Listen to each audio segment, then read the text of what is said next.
नगर निगम चुनाव में ward number 40 से कांग्रेस पार्टी के पढ़े लिखे और ईमानदार युवा उम्मीदवार अनमोल जैन को अपना कीमती वोट देकर सफल बनाएं।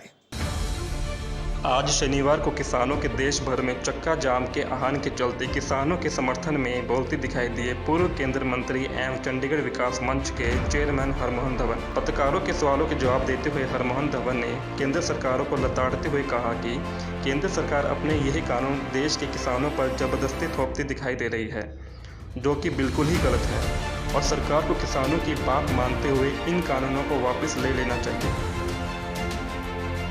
मैं देखता हूँ ये जो सरकार है बिल्कुल अंधी और बहरी है कि लोगों के जज्बात, लोग क्या सोचते हैं, क्या महसूस कर उनके बारे में बिल्कुल नहीं।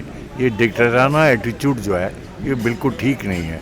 आज हमारे किसान जो बैठे हैं पिछले 2.5 महीने हो गए वहाँ पर, इस सर्दी में, बरसात में, ठंड में, कोई एक आदमी देख के बताए। ये लोग सुबह से लेकर रात तक बेचारे खेतों को, ज़मीन को चीरते हैं और अनाज हमारे लिए पैदा करते हैं और इनसे ऐसी अनदेखी कर रही है सरकार। ये अंधी और बहरी सरकार है। क्या हो गया है इनको?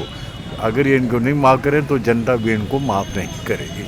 सरकार को इन तीनों कानून जो उन्होंने बिना किसी के सलाह मशवरा के ठोंसे गए हैं, इनको वापस ले, एमएसपी को कानूनी दर्जा दे, तभी ये हालात, नहीं तो दिन ब दिन हालात बिगड़ेंगे और इसकी सारी जिम्मेदारी सरकार पर होगी। इतनी चर्चा होली कार्य कानून उन्होंने बताया है कि जो मंडियां इससे समाप्त हो जाएंगी, कंट्रैक्ट ठेकी से बड़े बड़े जो पूंजीपति हैं उनके ऊपर कब्जा कर लें। इन्होंने कम्युनिटीज एक्ट में जो सुधार किया, बड़े बड़े जो कारपोरेट हैं वो आकर सारा अनाज अपने स्टोर कर लें। वो अल्टीमेटली नुकसान हमको, किसान का तो होगा ही होगा, आपका और मेरा भी होगा। जब हमें ना 200 रुपये किलो मिलेगी ना गेहूँ, फिर आप और हम तब याद करेंगे। आज किसान पीट रहा है, रो रहा है, उसकी बात नहीं सुन रहे हैं। कल यही देख लेना क्या होगा। अब क्या हुआ जियो के मामले में, आप देखो, याद होगा जब टीवी सीरियल चलते थे तो फ्री में चलते थे, जब थोड़ा सा ठीक हो गया तो उसके ऊपर पैसे लगा दिए। जियो ने भी ऐसा किया था, सस्ता कर दिया 0 लेवल के ऊपर। लेकिन आज क्या कर रहे हैं?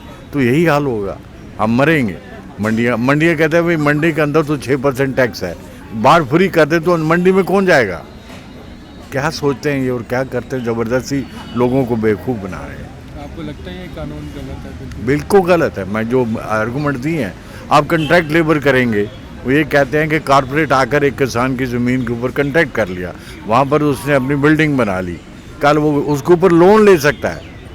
अगर लोन लेगा तो फिर वो बेचारा किसान कहाँ जाए? भाग जाता है, कारपोरेट वाला नहीं देता। अभी मध्य प्रदेश में भी कई केसेस आए, तो फंसे तो गरीब बेचारा किसान ना, वो कहाँ जाएगा? तो ये बिल्कुल गलत कानून है। भाई मोदी जी ने अपने चंद जो कॉर्पोरेट सेक्टर के हैं, पूंजीपति हैं, उनको फ़ायदा पहुंचाने के लिए सब कुछ किया और हम इसके खिलाफ हैं। हम किसानों के साथ खड़े हैं। केंद्र सरकार सर अभी भी कह रही है अभी नहीं, ये बिल्कुल ठीक है। अरे 11 बार तो बातचीत हो चुकी है, अभी भी मोदी जी यही कहते हैं ये कानून का हाथ किसानों के लिए बहुत अच्छा है। किसान कहते हैं भाई हमारे लिए हमें माफ़ कर दो, फिर भी ठोंस रहे हैं आपने। कहते गिफ्ट है, हमें नहीं चाहिए, आप मुझे ज़बरदस्ती गिफ्ट दोगे। क्या कर रहे हैं? मीडिया आज इनके साथ है, गरीब की बात नहीं सुनते, इसलिए गरीब की आवाज़ नहीं जा रही है। ये गोदी मीडिया जो है ये बेड़ा गर्क कर रहा है, देश का भी गर्क हो रहा और उनका भी होगा एक दिन। तो मंडी में जब अनाज आएगा हमारे किसानों का, तो वो मंडी से ले लें कारपोरेट वाले, उनको परेशान क्यों करते हैं? अब वहाँ से हिमाचल से 24 रुपये किलो इन्होंने सेब खरीदा है, अब हमें 200 रुपये किलो मिल रहा है, तो उन लोगों को तो बेचारे की तबाही हो गई। इस तरह से सारी चीज़ें इसी तरह होंगी। तो ये इसलिए हम इसके अगेंस्ट हैं। हमें कोई मोदी सरकार से दुश्मनी नहीं है, लेकिन प्रॉब्लम ये है कि वो किसानों की तकलीफ़ को नहीं समझ रहे। तो आप क्या समझते हो कि ऐसी क्या मजबूरी है प्राइम मिनिस्टर की जो वो उनकी मजबूरी सरकार है नहीं? देखो, एक तो उनका बहुमत है, इसलिए उनको लगता है कि हम जो करेंगे वो सब ठीक हो जाएगा।